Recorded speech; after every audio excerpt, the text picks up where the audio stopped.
Hello दोस्तों, नमस्ते भाई, गुड इवनिंग। कैसे हैं आप लोग? विवेक, नीलाद्री, मानसी, प्रियंका, साक्षी, राम, किरण, सौरभ, मंदी, पंकज, लालू भाई। ए लालू, प्राची, चल रहा है भाई, एकदम कनेक्ट है। सुचित, ए सारी लड़कियां कहां से आ गई हैं? हूं? सुरभि, ओमा, अभिषेक, जसिका, मामराज, राघव, ऑलराउंडर भाई भी हैं हमारे साथ। अच्छे ऑलराउंडर जी। शुरू करते हैं मेरे दोस्त। हम लोग ज्योमेट्री पढ़ रहे हैं और सफलतापूर्वक ज्योमेट्री के हम 10 सीट खत्म कर चुके हैं और ये ज्योमेट्री की है 11वीं सीट और ये ट्राइंगल की आखिरी सीट है। इसके बाद क्वाड्रेटल होगा और सर्कल होगा और चैप्टर समाप्त होगा मेरे प्यारे भाई। ठीक है बच्चे? तो ये ज्योमेट्री की शीट नंबर 11 है। सब लोग अपनी कॉपी में हेडिंग डालेंगे इसमें राइट एंगल ट्राइंगल। सब लोग क्या हेडिंग डालेंगे कॉपी में? राइट एंगल ट्राइंगल, समकोण त्रिभुज।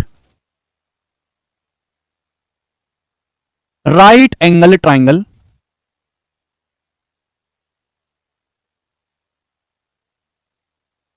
हिंदी वाले भाई लिखेंगे समकोण त्रिभुज, राइट एंगल ट्राइंगल। ठीक है बच्चों? आप बोलोगे हाँ जी सर, एकदम क्लियर है। तो देखिए, वैसे मैं राइट एंगल ट्राइंगल के कंसेप्ट पहले से बताता आया हूं।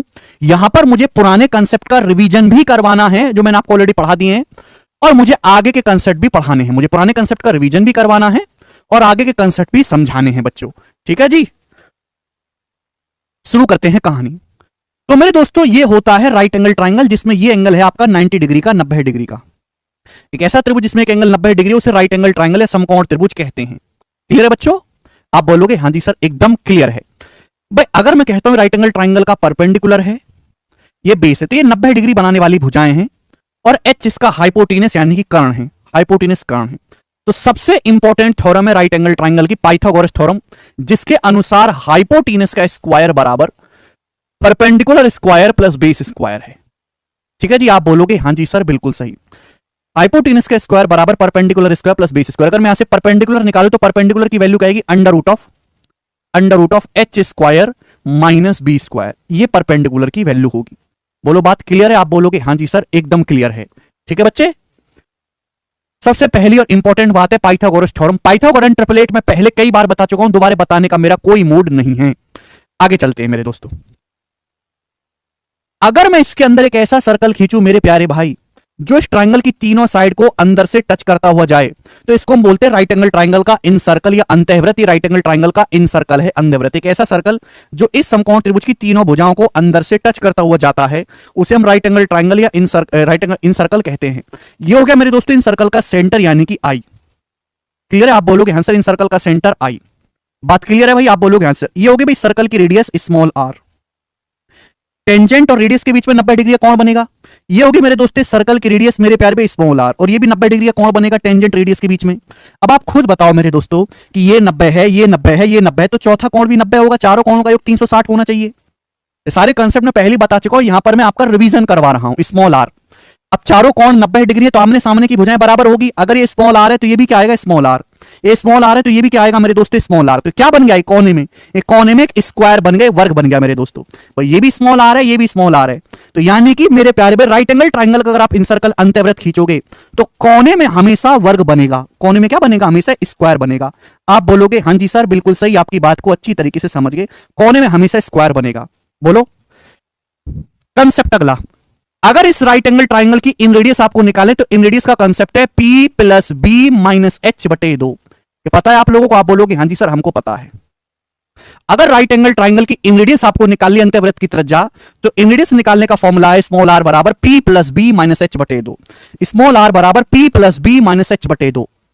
जब ये 2 इधर आएगा तो 2 की स्मॉल आर में गुणा हो जाएगी, तो ट्वाइस ऑफ स्मॉल आर बराबर P plus B minus H. यही हो जाएगा। आप बोलोगे हाँ जी सर, बिल्कुल सही हो जाएगा। 2 की इधर गुणा कर देंगे। एक बात जानते हैं कि राइट एंगल ट्राइंगल का जो हाइपोटेनस होता है, जो सरकम रेडियस होती है, कैपिटल आर मतलब सरकम रेडियस, वो हाइपोटेनस का आधा होती है। समकोण त्रिभुज की जो परित्रिज्या होती है यानी कि सरकम रेडियस, वो हाइपोटेनस का आधा होती है। तो यहां से हाइपोटेनस क्या होता है? हाइपोटेनस होता है सरकम रेडियस का डबल। कंसेप्ट क्लियर है? तो यानी कि मेरे दोस्तों जो हाइपोटेनस है क्या है? सरकम रेडियस का डबल है, twice of capital are. Clear? आप बोलोगे हाँ जी सर, एकदम क्लियर। अब ये इधर आएगा तो जोड़ जाएगा, ये ट्वाइस ऑफ स्मॉल आर, इधर जाएगा plus twice of capital R. 2 common ले लेंगे, 2 कॉमन ले लेंगे, ब्रैकेट में small R plus capital R, 2 common ले लेंगे, बराबर राइट साइड में हो जाएगा P प्लस बी। यहां तक किसी बच्चों को कोई परेशानी? आप बोलोगे नहीं सर, यानी कि राइट एंगल ट्राइंगल की मेरे दोस्तों यहां पर इन रेडियस और सर्कम रेडियस का जो डबल होगा, समकोण त्रिभुज की अंतः त्रिज्या परित्रिज्या का जो दुगना होगा मेरे दोस्तों, वो परपेंडिकुलर और बेस के सम के बराबर होगा। ये बहुत इंपॉर्टेंट कंसेप्ट है, सब लोग अपनी कॉपी में उतार लीजिए। राइट एंगल ट्राइंगल की रेडियस और सर्कम रेडियस के सम का डबल परपेंडिकुलर प्लस बेस के बराबर होगा। यहां से मेरे दोस्तों अगर मैं small R plus capital R निकालू, small R plus capital R, तो दो उधर चला जाएगा, पी प्लस बी बटे दो। इंपॉर्टेंट कंसेप्ट है, कई बार फॉर्मूला भी पूछा गया, इसलिए आपको ध्यान रखना है कि small R plus capital R बराबर पी प्लस बी बटे दो, small R plus capital R बराबर पी प्लस बी बटे दो। अगला कंसेप्ट, ये सारे कंसेप्ट मैं आपको पहले पढ़ा चुका हूं, मैं यहां पे आपको इनका रिवीजन करवा रहा हूं। बहुत सारे कंसेप्ट पुराने रिवाइज करवाऊंगा और नए कंसेप्ट बताऊंगा। ट्राइंगल की आखिरी, त्रिभुज की आखिरी सीट है। समकोण त्रिभुज का जो ऑर्थो सेंटर होता है वो 90 डिग्री वर्टेक्स पे होता है, ऑर्थो सेंटर।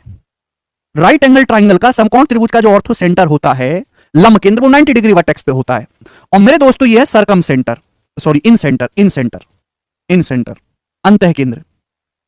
तो समकोण त्रिभुज के ऑर्थो सेंटर और इन सेंटर, ये लंब केंद्र है, ये अंतः केंद्र है। लंब केंद्र और अंतः केंद्र के बीच की दूरी क्या होगी? स्क्वायर का डायगोनल हो गया, स्क्वायर का डायगोनल। अगर इस स्क्वायर की साइड आर है तो ये क्या आ जाएगा? डायगोनल कितना आएगा? √2r। यानी कि राइट एंगल ट्राइंगल में, समकोण त्रिभुज में ऑर्थो सेंटर और इन सेंटर के जो बीच की दूरी होती है मेरे प्यारे भाई, ऑर्थो सेंटर और इन सेंटर के जो बीच की दूरी होती है वो उसकी इन रेडियस का √2 गुना होती है, √2r होती है। जी आप बोलोगे हाँ जी सर, बात को समझ गए। यानी कि distance between orthocentre and in centre. आवाज आ रही है ना? मुझे बहुत सारे काम करने पता है, मैं पढ़ा आपको रहा हूं, लेकिन मेरा मस्तिष्क कहीं और है। समकोण त्रिभुज के लंब केंद्र और अंतः केंद्र के जो बीच की दूरी होती है वो √2r होती है। ये कंसेप्ट है, सब लोग कॉपी में उतार लो, √2r।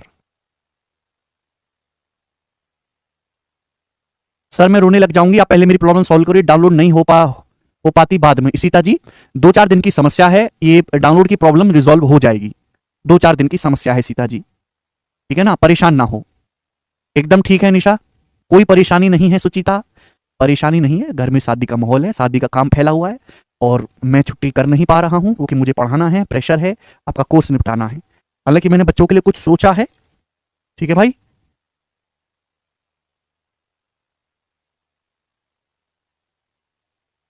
आता है सोनम जी, कल हॉलीडे है। तो देखिए मैंने आपको कंसेप्ट समझाया। सबसे पहले राइट एंगल ट्राइंगल में पाइथागोरस थ्योरम, इन रेडियस समकोण त्रिभुज के अंतः त्रिज्या p plus B minus h बटे 2, small r plus capital r बराबर p प्लस बी बटे 2। समकोण त्रिभुज के ऑर्थो सेंटर और इन सेंटर के बीच की दूरी √2r, ऑर्थो सेंटर और इन सेंटर के बीच की दूरी √2r। क्लियर है? आप बोलोगे हाँ जी सर। पहले मैंने आपको ये कंसेप्ट समझाया, अब मैं इस कंसेप्ट पे बेस सवाल करवाऊंगा। पहले जितना कंसेप्ट समझाया है उस कंसेप्ट पे बेस सवाल करेंगे। सवाल नंबर 1 करिए बच्चों, क्या उत्तर है इस सवाल का? सवाल नंबर 1 करेंगे जी, करो। ट्राइंगल में सबसे ज्यादा जो सवाल आते हैं वो पेपर में राइट एंगल ट्राइंगल से आते हैं, समकोण त्रिभुज से। तो इसको ना ढंग से समझ लो और पढ़ लो, सबसे ज्यादा इंपॉर्टेंट ट्राइंगल है।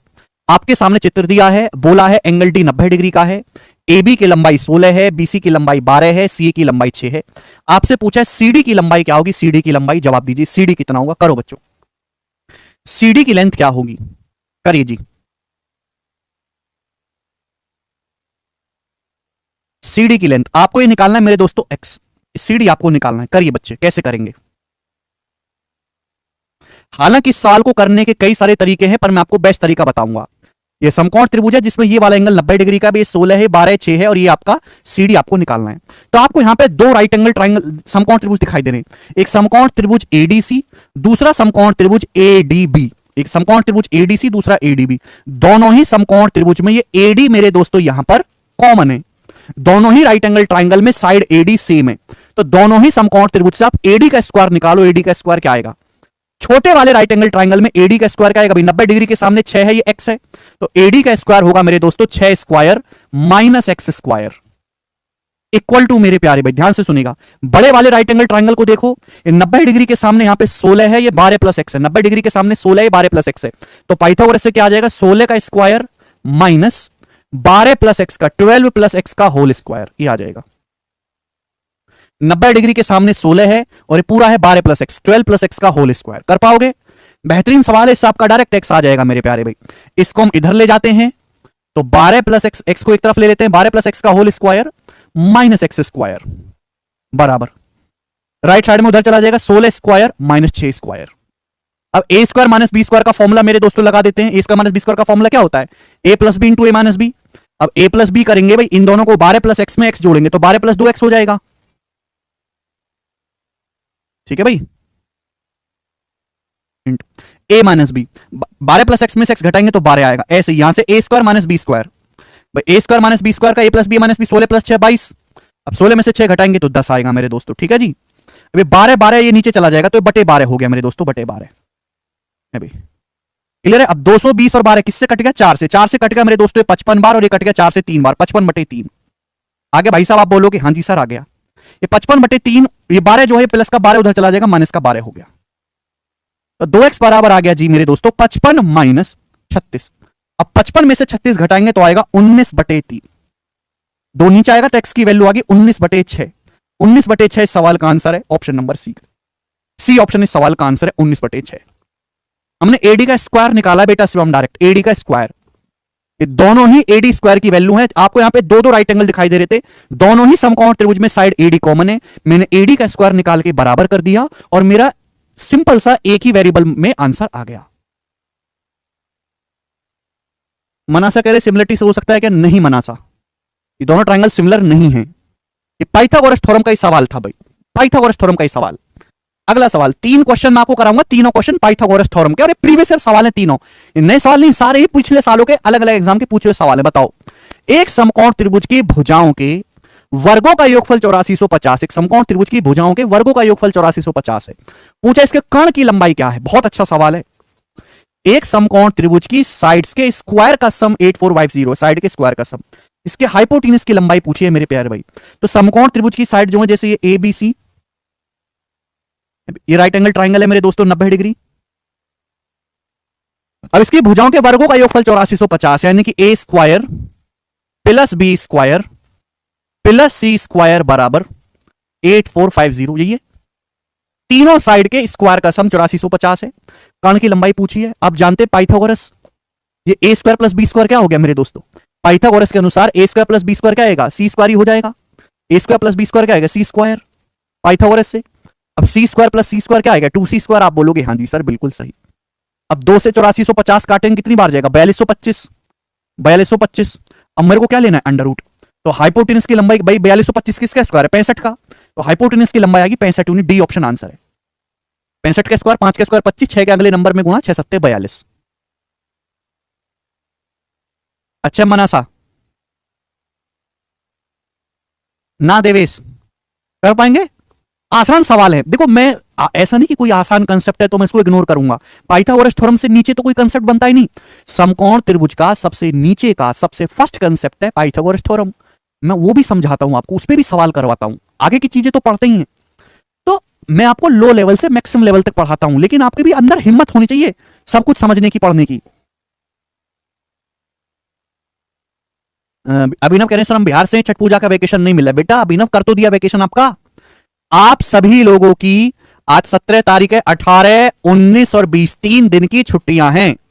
आप आराम से छठ पूजा मनाइए और हम अपने घर में शादी एंजॉय करते हैं, ठीक है ना? समझ में आया? कोई प्रॉब्लम ना? 3 दिन के 18, 19 और 20 जी। एक समकोण त्रिभुज की भुजाओं की लंबाई क्रमागत समपूर्णांक है, इन पूर्णांकों का गुणनफल क्या है? बहुत बेहतरीन सवाल। एक समकोण त्रिभुज की भुजाओं की लंबाई कॉन्सिक्यूटिव इवन इंटीजर है, इन पूर्णांकों का गुणनफल क्या है? जबरदस्त सवाल है, जबरदस्त सवाल है। एक समकोण त्रिभुज की भुजाओं की लंबाई कॉन्सिक्यूटिव इवन इंटीजर है, ये भी ध्यान से पढ़ेगा। कॉन्सिक्यूटिव इवन इंटीजर, समकोण त्रिभुज की जो तीनों भुजाएं वो लगातार सम संख्याएं हैं, सम संख्याएं। तो इन तीनों पूर्णांकों का गुणनफल क्या है? मैंने आपको कई बार बताया कि दुनिया में एक ही राइट एंगल ट्राइंगल ऐसा है, दुनिया में एक ही ट्रिपलेट ऐसा है 3 4 5, जिसकी तीनों भुजाएं लगातार इंटीजर होती हैं, क्रमागत गिनती होती हैं, 3 4 5 लगातार संख्याएं, लेकिन ये इवन नंबर नहीं है। अगर मैं 3 4 5 को 2 से गुणा कर दूं तो 6 8 10, तो 6 8 10 ही दुनिया में इकलौता राइट एंगल ट्राइंगल है, इकलौता राइट एंगल ट्राइंगल है जिसकी तीनों भुजाएं क्रमागत पूर्णांक इवन नंबर है, कॉन्सिक्यूटिव इवन नंबर है 6 8 10। आपसे इन तीनों का गुणनफल पूछा है तो तीनों का गुणनफल आ जाएगा 480, डी ऑप्शन आंसर है। कॉन्सिक्यूटिव सम संख्याएं होनी चाहिए। 3 4 5 कॉन्सिक्यूटिव तो है पर इवन नंबर नहीं है। इवन नंबर बनाने के लिए 2 से गुणा करनी पड़ेगी तो 6 8 10 आएगा। तीनों की गुणा करेंगे 480 इसका आंसर है। आप बोलोगे हाँ जी सर, हम आपकी बात को समझे हैं, आगे चलेंगे। नेक्स्ट कंसेप्ट, सवाल नंबर है आपके सामने अगला। उससे पहले मुझे आपको अगला कंसेप्ट पढ़ाना है, देखिएगा मेरे दोस्तों। चलिए दोस्तों, हमने आपके सामने एक राइट एंगल ट्राइंगल बनाया मेरे दोस्तों। ये 90 डिग्री है, समकोण त्रिभुज।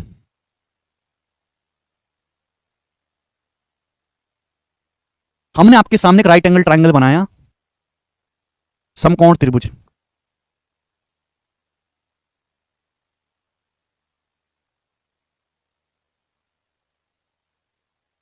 ठीक है जी।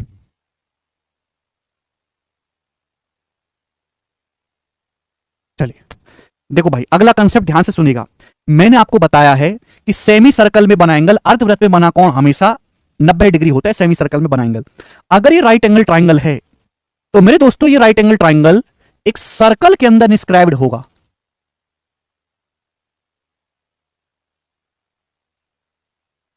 इस तरीके से।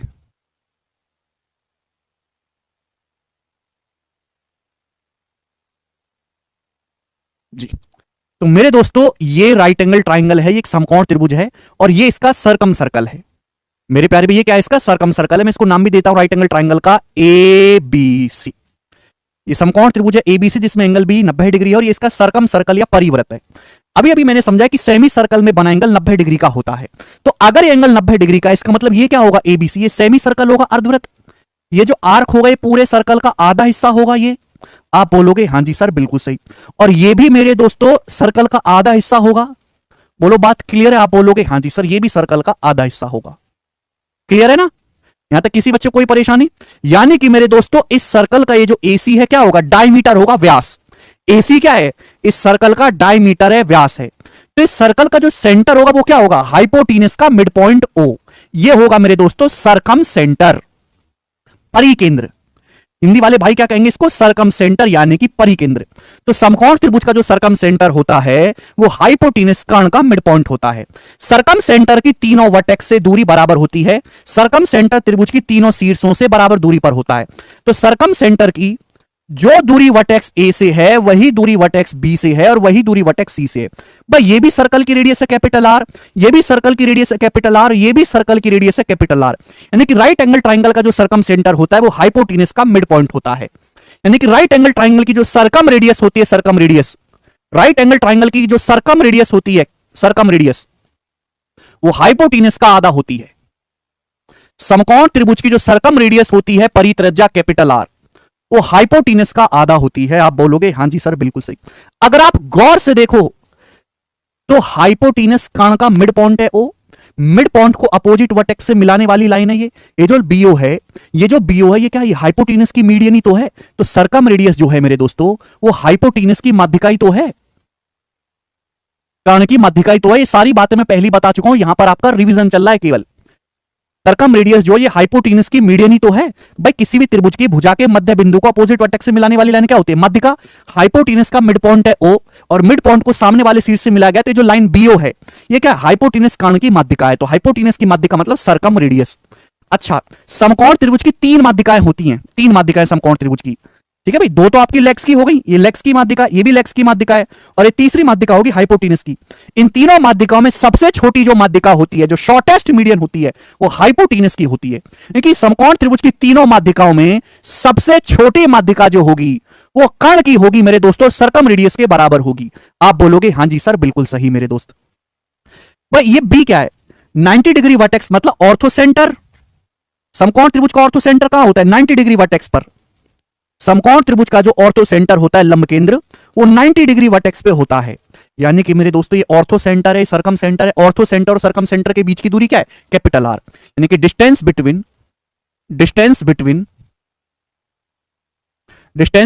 Ortho centre and circumcentre. Paper में सवाल आ गया कि बताओ समकोण त्रिभुज के लंब केंद्र और परिकेंद्र के बीच की दूरी क्या है। यानी कि जो सरकम रेडियस है वही हाइपोटीनस की मीडियन है, वही शॉर्टेस्ट मीडियन है और लंब केंद्र और परिकेंद्र के बीच की दूरी भी यही है और इसका मतलब हो गया बीओ। और ये किसके बराबर है? हाइपोटेनस का आधा h/2। h मतलब हाइपोटेनस कर्ण का आधा। वेरी वेरी इंपॉर्टेंट कंसेप्ट, हर बच्चे का कंसेप्ट जो है ध्यान रखना है। तो समकोण त्रिभुज की मेरे दोस्तों जो सर्कम रेडियस होती है वो हाइपोटेनस का आधा होती है। ऑर्थो सेंटर और सर्कम सेंटर के बीच की दूरी मतलब हाइपोटेनस की माध्यिका, हाइपोटेनस का आधा। आप बोलोगे हाँ जी सर बिल्कुल सही। अगला कंसेप्ट सुनिएगा गौर से मेरी बात को। अगर ये लाइन माध्यिका है, कर्ण की माध्यिका है, तो सेंट्रॉइड कहीं ना कहीं इसी लाइन पर होगा। अगर ये लाइन बीओ कर्ण की माध्यिका है तो सेंट्रॉइड कहीं ना कहीं इसी लाइन पर होगा। भाई सेंट्रॉइड क्या होता है? जहां त्रिभुज की तीनों माध्यिकाएं एक दूसरे को काटती हैं, जहां त्रिभुज की तीनों माध्यिकाएं एक दूसरे को काटती हैं वो क्या होता है? सेंट्रॉइड कहलाता है। और सेंट्रॉइड हमेशा मीडियन को 2:1 के रेशियो में डिवाइड करता है। ये लाइन कर्ण की माध्यिका है, हाइपोटेनस की मीडियन, ये सेंट्रॉइड है, तो रेशियो 2:1 होगा कि नहीं होगा? 2:1 होगा। आप बोलोगे हाँ जी सर बिल्कुल होगा, कोई परेशानी नहीं। और ये पूरी लेंथ क्या है भाई? ये पूरी लेंथ यहां से यहां तक क्या है? सर्कम रेडियस ही तो है। ये पूरी लेंथ सर्कम रेडियस ही तो है। तो आप मुझे बताओ समकोण त्रिभुज के ऑर्थो सेंटर और सेंट्रॉइड के बीच की दूरी क्या होती है मेरे दोस्तों? मैं पूरा नहीं लिख रहा। समकोण त्रिभुज के ऑर्थो सेंटर और सेंट्रॉइड के बीच की यानी कि ये वाली दूरी कितनी होगी? ये वाली दूरी मैं आपसे पूछ रहा हूं, ये वाली दूरी। समकोण त्रिभुज के लंब केंद्र, आप लिख लो, समकोण त्रिभुज के लंब केंद्र व केंद्रक के बीच की दूरी, distance between orthocentre and centroid क्या होगा? वे पूरी लेंथ क्या है? Circum radius capital R. ये पूरी लेंथ यहां से यहां तक कितनी है? Capital R. ये रेशियो 2:1 है। टोटल कितना हो गया? 3 हो गया। टोटल हो गया 3, 2 और 1 3। 3 में से आपको कितना पार्ट लेना है? 2 पार्ट, 2/3r। आप बोलोगे हाँ जी सर बिल्कुल सही, बात अच्छी तरीके से समझ में आ गई। 2/3r ये हो गया। अब 2/3r, कैपिटल आर क्या होता है मेरे दोस्तों? कैपिटल आर होता है हाइपोटेनस का आधा। समकोण त्रिभुज की सर्कम रेडियस हाइपोटेनस का आधा, 2 से 2 कट जाएगा, तो क्या आ गया मेरे दोस्तों? h/3। यानी कि समकोण त्रिभुज की जो ऑर्थो सेंटर और सेंट्रॉइड के जो बीच की दूरी होती है वो h/3 हाइपोटेनस का बटे 3 होता है। नहीं विवेक भाई, समकोण त्रिभुज के लंब केंद्र और केंद्रक के बीच की दूरी मेरे दोस्तों क्या होती है? जवाब दीजिएगा, h/3 हाइपोटेनस बटे 3, h/3। समझ में आया? किसी बालक को कोई परेशानी? डायरेक्ट सवाल आपसे आता है, मैं आपसे पूछूंगा भी, ठीक है ना। चलिए एक और कंसेप्ट, वैसे पेपर में ज्यादा नहीं पूछा गया पर फिर भी मैं आपसे बता देता हूं। ये क्या है? समकोण त्रिभुज का सेंट्रॉइड और ये क्या है? Circum centre. तो सेंट्रॉइड और सर्कम सेंटर के बीच की दूरी क्या होगी? समकोण त्रिभुज के केंद्रक और परिकेंद्र के बीच की दूरी, समकोण त्रिभुज के केंद्रक और परिकेंद्र के बीच की दूरी, केंद्रक और परिकेंद्र के बीच की दूरी क्या होगी? जवाब दीजिएगा। तो आप कहोगे सर पूरी लेंथ है circum radius capital R, capital R. मुझे एक पार्ट लेना आउट ऑफ टोटल 1/3, आर का 1/3। और कैपिटल आर क्या है? h/2। कैपिटल आर जो है सर्कम रेडियस हाइपोटेनस का आधा होती है, यानी कि h/6। तो यानी कि समकोण त्रिभुज के केंद्रक और परिकेंद्र के बीच की जो दूरी होती है वो हाइपोटेनस बटा 6 होती है, h/6 होती है मेरे दोस्तों। मुझे लगता है कि आपको ये बात अच्छी तरीके से समझ में आई है।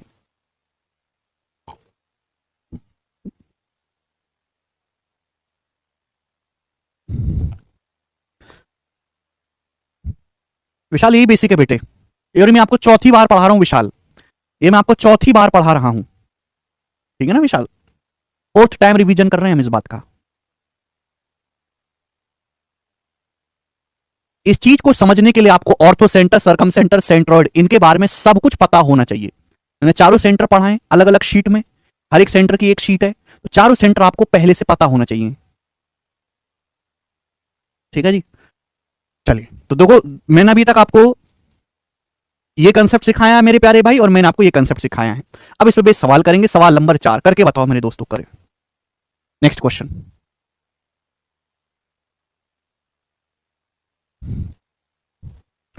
एक त्रिभुज एबीसी में कैपिटल आर सर्कम रेडियस है और 8r² बराबर a² plus b² plus c², 8 times of capital R square बराबर a² plus b² plus c²।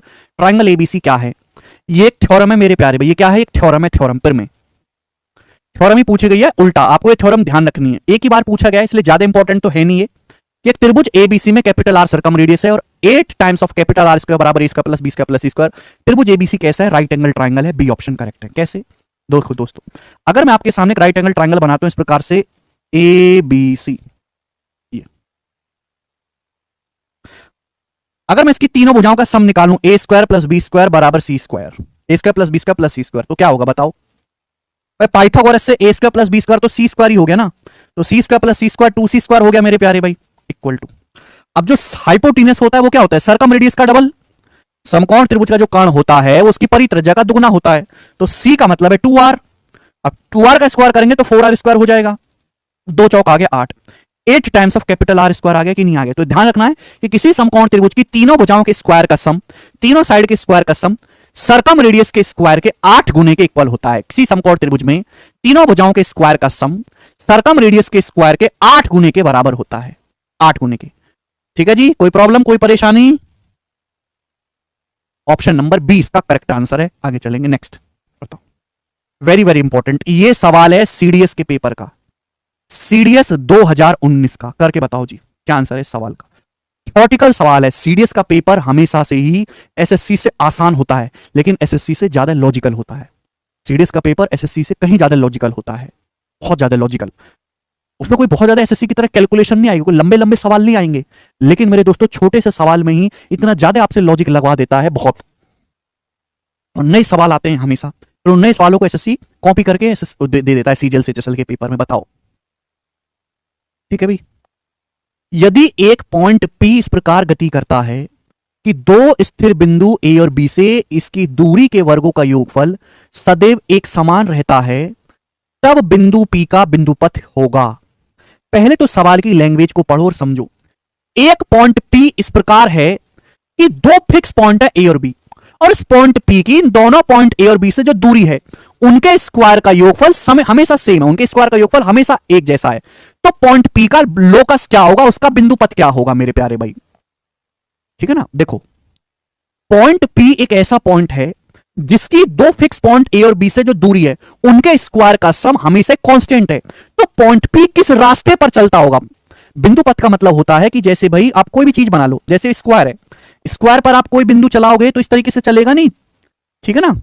चलो मेरे दोस्त ध्यान से सुनिएगा, इस सवाल की लैंग्वेज में ही मतलब छुपा हुआ है, वो होगा मेरे दोस्तों यहां पर एक सर्कल। आप बोलोगे सर कैसे? कैसे? ध्यान से सुनिएगा मेरे दोस्तों। एक बात बताओ, हमने आपको पढ़ाया है, हमने आपको पढ़ाया कि सेमी सर्कल में बना एंगल हमेशा 90 डिग्री होगा। मैंने आपको ये पढ़ाया, जिस बच्चे को ये पता है ना सेमी सर्कल में बना एंगल हमेशा 90 डिग्री होता है, वो गहराई में जानता है, वो समझ जाएगा। जैसे मेरे दोस्तों हमने आपके सामने एक सर्कल बनाया और ये सर्कल का है डायमीटर यानी कि व्यास, ये सर्कल का है डायमीटर यानी कि व्यास, और ये डायमीटर के एंड पॉइंट है ए और बी। डायमीटर तो फिक्स होता है भाई, किसी सर्कल का डायमीटर तो फिक्स होता है मेरे दोस्तों, फिक्स हो गया। स्थिर बिंदु हैं ए और बी, दो स्थिर बिंदु हैं, और मैंने दोनों ए और बी से जाने वाला सर्कल खींचा। ए और बी दो पॉइंट है और मैंने पॉइंट से जाने वाला सर्कल खींचा है।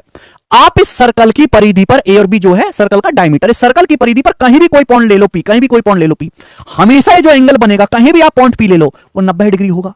90 डिग्री बनेगा कि नहीं? और 90 डिग्री बनने की वजह से इस पॉइंट पी की ए से और बी से जो दूरी है P A square plus P B square किसके बराबर होगा? आप कहोगे सर ए बी स्क्वायर के बराबर होगा। और ए बी क्या है? ए और बी तो स्थिर बिंदु, अगर दो ए और बी स्थिर बिंदु हैं, फिक्स पॉइंट है, अगर ए और बी दो फिक्स पॉइंट हैं तो उनके बीच की दूरी भी फिक्स रहेगी, यानी कि ए बी क्या है? कांस्टेंट है मेरे दोस्तों, कांस्टेंट है कि नहीं? यानी कि आप इस सर्कल की परिधि पर पॉइंट पी को कहीं भी चलाते रहो, पॉइंट पी की हमेशा ए और बी से दूरी के स्क्वायर का सम जो है वो हमेशा कांस्टेंट ही आएगा। आप पॉइंट पी को यहां ना लेके आप पॉइंट पी को यहां बना लो, मैंने ये बना दिया पॉइंट पी, तो पॉइंट पी की ए से और बी से दूरी के स्क्वायर का सम आज भी यही रहेगा, ए बी स्क्वायर कांस्टेंट ही रहेगा। पॉइंट पी को इसी सर्कल की सरकमफेरेंस पे मूव करना होगा। पॉइंट पी को आप कहीं भी बना दो सर्कल की परिधि पे, मैंने पॉइंट पी को यहां ले लेता हूं, यहां ले लेता हूं मैं पॉइंट पी को। तो देखो पॉइंट पी की ए से दूरी और बी से दूरी के स्क्वायर का जो सम है क्या रहेगा? कांस्टेंट ही रहेगा, P A square plus B square. तो पॉइंट पी किस रास्ते पर चल रहा है? इस सर्कल की परिधि पर। पॉइंट पी को चाहे मैं यहां ले लूं, चाहे यहां ले लूं, चाहे यहां ले लूं, चाहे कहीं भी ले लूं, पॉइंट पी की ए और बी से जो दूरी है उनके स्क्वायर का जो सम है ए बी स्क्वायर, वो कि ए बी फिक्स पॉइंट है, अगर दो पॉइंट फिक्स है तो उनके बीच की दूरी भी फिक्स हो गई, तो ए बी का स्क्वायर हमेशा कांस्टेंट आएगा। तो पॉइंट पी को इस सर्कल की परिधि पर चलना पड़ेगा। यह परिभाषा से आया, कोई परिभाषा समझो बेटे, परिभाषा। लोकस का मतलब, लोकस का मतलब होता है मेरे प्यारे भाई बिंदुपथ।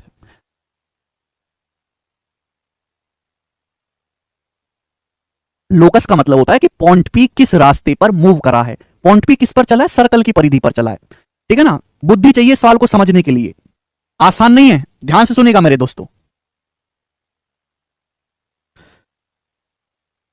चलो, अगर इस सवाल में, अगर इसी सवाल में ये हटा दें,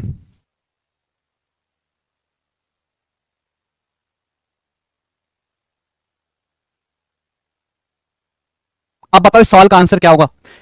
एसएससी ने सपोज आने वाले कुछ साल में सीडीएस के इस सवाल से इंस्पायर होकर क्वेश्चन बना दिया। अब बताओ इस सवाल का आंसर क्या होगा, जवाब दो। इस सवाल का आंसर क्या होगा, ये सवाल बना दिया एसएससी ने, बताइए। तो भी अजीत सेम रहेगा। बेटा सर्कल की परिभाषा को समझो, सर्कल की परिभाषा को। सर्कल की परिधि पर कहीं भी आप पॉइंट बनाओगे, सर्कल की परिधि पर आप इस सर्कल की परिधि पर कहीं भी कोई पॉइंट लो, कहीं भी सर्कल का नेचर ये फिक्स है। कहीं भी कोई पॉइंट बनाओ सर्कल की परिधि पर पी, उस पॉइंट पी की जो आप सर्कल का व्यास खींच लो, व्यास ए बी, व्यास व्यास खींचने की वजह से सेमी सर्कल में बना एंगल क्या होगा, 90 डिग्री होगा, 90 डिग्री। तो इस पॉइंट पी की ए और बी से जो दूरी है उनके स्क्वायर का सम हमेशा कांस्टेंट होगा। अगर सवाल ये हो जाएगा बच्चों, जो आपके सामने मैंने चेंज कर दिया क्वेश्चन को, अब बताओ इस सवाल का आंसर क्या होगा।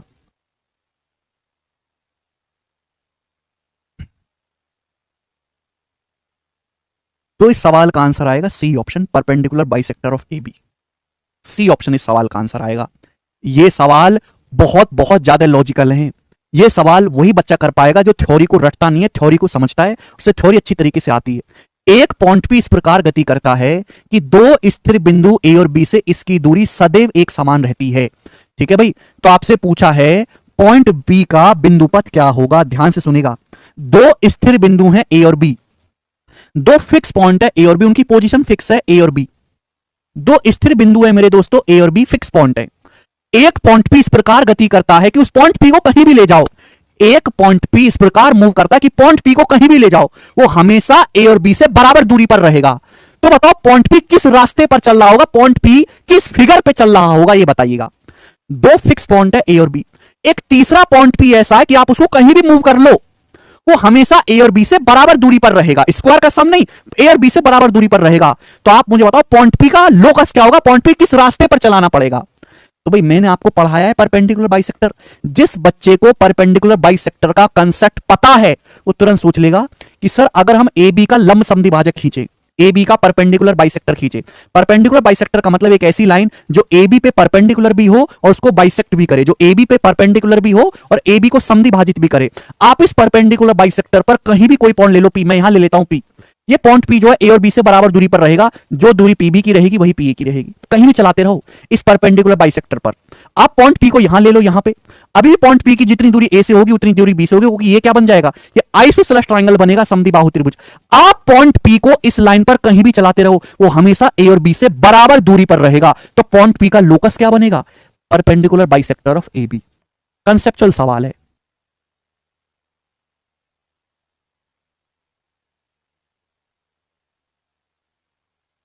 इसी लाइन पर हमें चलाना पड़ेगा, ठीक है ना। केवल मेहनती बालक ही समझ पाएंगे, गधे नहीं। आप इस ए बी के परपेंडिकुलर बाइसेक्टर पर कहीं भी बना लो पॉइंट पी, हमेशा ए और बी से बराबर दूरी पर रहेगा। तो पॉइंट पी को किस लाइन पर चलाना पड़ेगा, इसी लाइन पर चलाना पड़ेगा, ए बी के लंब समद्विभाजक पर। ठीक है, तो दीज आर थ्योरेटिकल सवाल, इनमें कोई कैलकुलेशन लॉजिक नहीं है, थ्योरी वाले सवाल हैं। सी पर भी रख लो, आप सी पर रखोगे पॉइंट पी को तभी पॉइंट पी की ए और बी से दूरी बराबर रहेगी। ठीक है जी, ये तो मैं आपको फ्यूचर ईयर की चीज सिखा रहा हूं कि फ्यूचर ईयर में एग्जामिनर ये सवाल भी बना सकता है। ठीक है जी, दोनों क्वेश्चन मैंने आपको सिखाए। अगला सवाल बताओ बच्चों, क्या आंसर है, करिए। छठा, लकी आपने पूछ पढ़ा नहीं है। यदि कैपिटल आर स्मॉल आर एक समकोण त्रिभुज की परित्रिज्या और अंत्यत्रिज्या है तो इसकी लंबवत भुजाओं एक्स और वाई का औसत ज्ञात करिए। अभी कंसेप्ट समझा है मैंने। एक समकोण त्रिभुज की 90 डिग्री बनाने वाली जो साइड होती है, जो लंबवत भुजाएं होती है, उनका एवरेज क्या होता है, एवरेज का मतलब दो संख्याओं को जोड़ के आधा कर दो।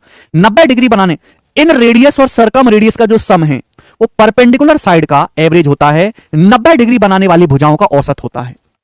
ठीक है, अभी अभी मैंने कंसेप्ट समझाया, उसी कंसेप्ट पे थ्योरेटिकल सवाल है ये। ज्योमेट्री ऐसा चैप्टर है जिसपे केवल सवाल नहीं आते, थ्योरी भी पूछ ली जाती है और थ्योरी ज्यादा खतरनाक होती है। तो capital R plus small R, अगर मेरे दोस्तों आपके पास एक समकोण त्रिभुज है और इसकी परपेंडिकुलर साइड एक्स और वाई है मेरे दोस्तों, तो मैंने अभी समझाया है कि capital R inradius plus circumradius का जो सम होगा वो 90 डिग्री बनाने वाली साइड का एवरेज होगा। और आपसे ही पूछा है लंबवत भुजाओं का औसत क्या होगा, capital R plus small R, B option correct है। ठीक है जी, आगे चलते हैं, अगला प्रश्न।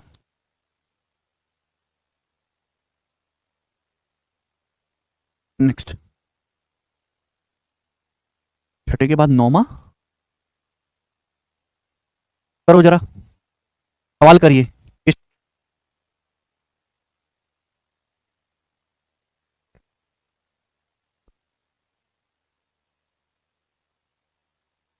करो भाई जरा सवाल एक बार, ये लग रहा है सवाल कटने में कुछ गड़बड़ हो गई है।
त्रिभुज एबीसी में ए बी 6√3 है, ए सी 12 है, बी सी 6 है, एंगल बी का मान क्या होगा? एंगल बी का मान होगा जी 90 डिग्री, ए ऑप्शन। दिखाई दिया? ये 30 60 90 ट्राइंगल है, 30 60 90। अगर यहां पे गौर से देखो तो मेरे दोस्तों इस प्रकार से है ए बी सी, बीसी की लंबाई 6 है, ए बी की लंबाई 6√3 है और ए सी की लंबाई 12 है। आपको दिखाई दे रहा है? ये दिखाई दे रहा है मेरे दोस्तों? 1:√3:2 है, तो ये 90 डिग्री हो गया मेरे दोस्तों। 30 डिग्री के सामने 6 है, 60 डिग्री के सामने 6√3 है, 90 डिग्री के सामने 12 है। ये 6, अगर मैं पूरे को 6 से काट लूंगा तो एक बार जाएगा, ये 6 से √3 बार जाएगा, 6 से 2 बार जाएगा, ये रेशियो आ गया। और जब ये रेशियो तो किस ट्रायंगल में होता है? 30 60 90 ट्रायंगल में 30 डिग्री के सामने 1, 60 डिग्री के सामने √3, 90 डिग्री के सामने 2। ठीक है ना? 3 साल मिसिंग है, हैं? ये 8वां 9वां कैसे है फिर?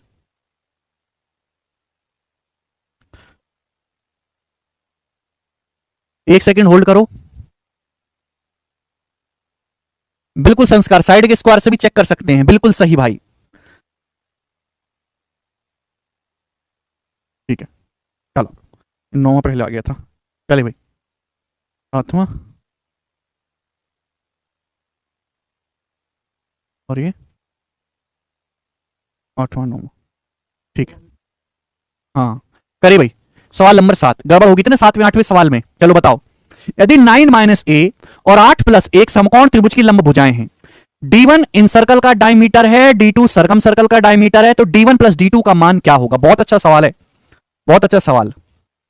9 - a और 8 + a समकोण त्रिभुज की परपेंडिकुलर साइड है, तो आपसे पूछा है मेरे प्यारे भाई, d1 इन सर्कल का डायमीटर है, d2 सरकम सर्कल का डायमीटर है, d1 + d2 क्या होगा? अभी समझा है मैंने आपको।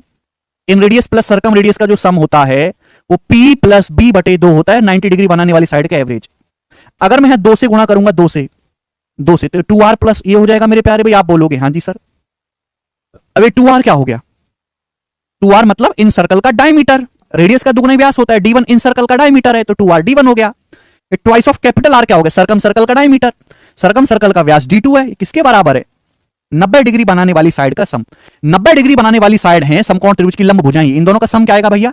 इन दोनों का सम आएगा, जोड़ोगे a और -a और a कट जाएगा 17, यानी सवाल का आंसर है ए ऑप्शन 17। ठीक है जी, किसी को कोई परेशानी? पढ़ के आया करो बेटा प्रदीप घर से, पुराने लेक्चर भी पढ़ लो एक बार उठा के। आगे चलेंगे, अभी 10 मिनट पहले कंसेप्ट समझाया है और अभी भूल गए। 10 मिनट पहले कंसेप्ट समझाया, बताओ क्या हाल है इन बालकों का। अगला सवाल बताएंगे जल्दी से, सवाल नंबर 8 करें। नेक्स्ट क्वेश्चन,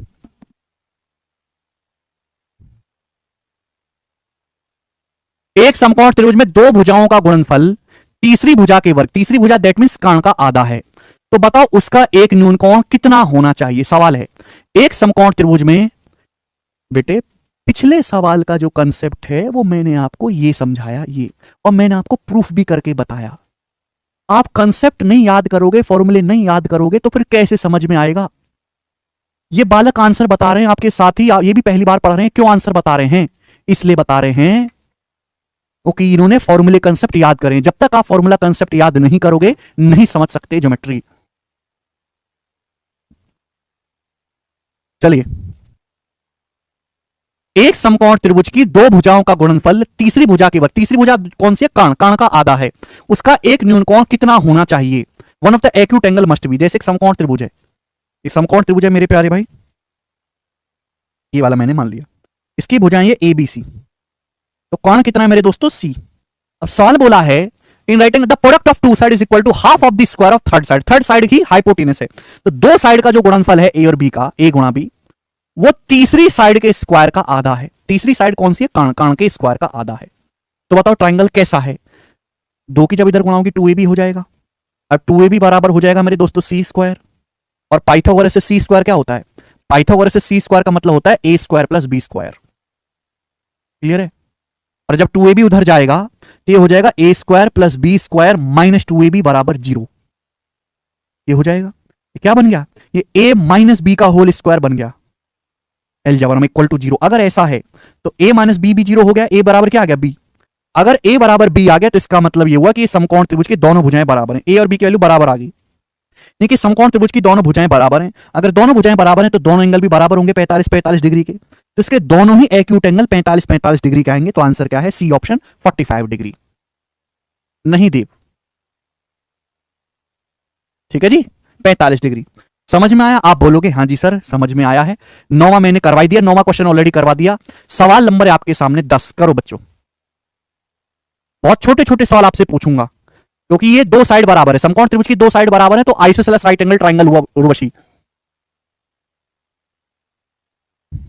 यदि एबीसी एक समकोण त्रिभुज है जिसमें एपी 20 सेंटीमीटर लंबाई के कर्ण बीसी पर लंबवत है, तो एपी की अधिकतम संभव लंबाई क्या होगी? करो।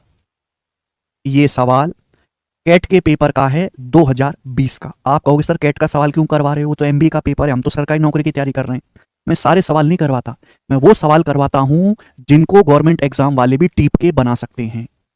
एबी से एक समकोण त्रिभुज है जिसमें एपी 20 सेंटीमीटर लंबाई के कर्ण बीसी पर लंबवत है, तो एपी की अधिकतम संभव लंबाई क्या होगी? सुनो मेरे दोस्त, मैं आपके सामने इस प्रकार से एक समकोण त्रिभुज बनाता हूं। ये समकोण त्रिभुज जैसे मेरे दोस्तों ध्यान सुनेगा मेरे दोस्त, मैं आपके सामने इस प्रकार से समकोण त्रिभुज बनाता हूं, ये वाला